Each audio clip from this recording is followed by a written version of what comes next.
વડોદરા શહેરમાં પ્રજાના પ્રશ્નોને લઈને એક સામાજિક કાર્યકર્તાએ 5 પાંડવોનો વેશ ધારણ કરીને કલેક્ટર કચેરી ખાતે અનોખી રીતે વિરોધ પ્રદર્શન યોજ્યું હતું। સામાજિક કાર્યકર્તા વિઠ્ઠલ આયરે બીજા અન્ય પ્રજાના પ્રશ્નોને લઈને સરકારની વિરોધમાં વિરોધ પ્રદર્શન કરી રહ્યા છે।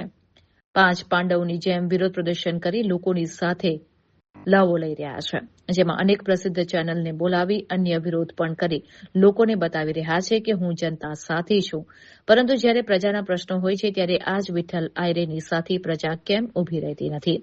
ખરેખર જો પ્રજાના પ્રશ્નોને લઈને વિરોધ પ્રદર્શન કરવાનું હોય તો પ્રજા સામાજિક કાર્યકર્તા વિઠ્ઠલ આયરે સાથે કેમ ઊભી રહેતી નથી?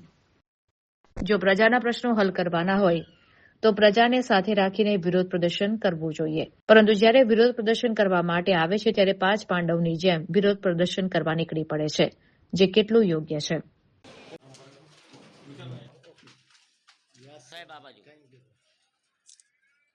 ગુજરાતમાં વિકાસ અમને ક્યાંય દેખાતો નથી। પાણી માટે આજે પણ લોકો માટલા ફોડી રહ્યા છે। રસ્તા પર ખાડા હજુ યથાવત છે।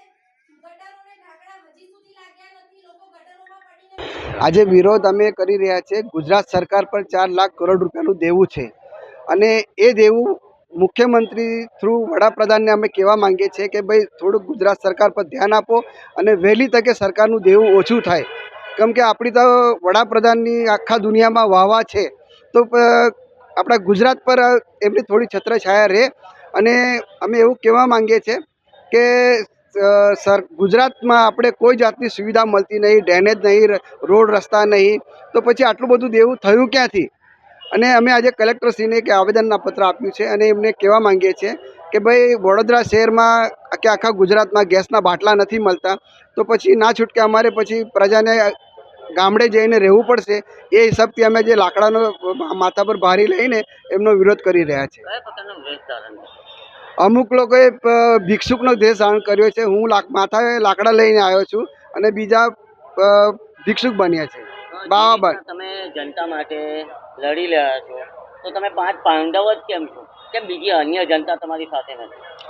હવે પહેલાં દરેક લડાઈમાં તો પહેલાં 5 પાંડવ જ હોય છે, જનતા તો પછી જોડાઈ જ જશે। જનતા કઈ જવાની નથી, કેમ કે ગુજરાતની પબ્લિક આપણી એવી છે ને, જ્યારે પણ કોઈને પછાડશે તો બહુમતીથી પછાડશે। પણ જનતાના અનેક પ્રશ્નો છે। આ તમે ખાલી ને માત્ર ખાલી તમે આ દેવાને લઈને આગળ આવ્યો છો। અનેક પ્રશ્નો છે, પ્રશ્નોમાં ત્યારે તમારી સાથે જનતા કેમ નથી આવશે? ઘણી બધી જનતા અમારી જોડે હોય જ છે, પણ આજે અમુક કારણોસર કોઈ લોકો આવ્યા નથી હોય। તમે આ બીજી વખતનું આવેદન પત્ર આપ્યું ત્યારે પણ 5 જણા હતા, અગાઉ પણ આજે પણ 5 જણા જ છો। હા, તો બરાબર છે, એટલે તો અમે કહી રહ્યા છીએ ને ભાઈ, પહેલા તો 5 જ આગળ આવે, પછી 500 થશે પાછળથી। અને અમને પૂરો વિશ્વાસ છે આગળ આવતી નથી। આવશે, કેમ નહીં આવે? જનતા આવશે।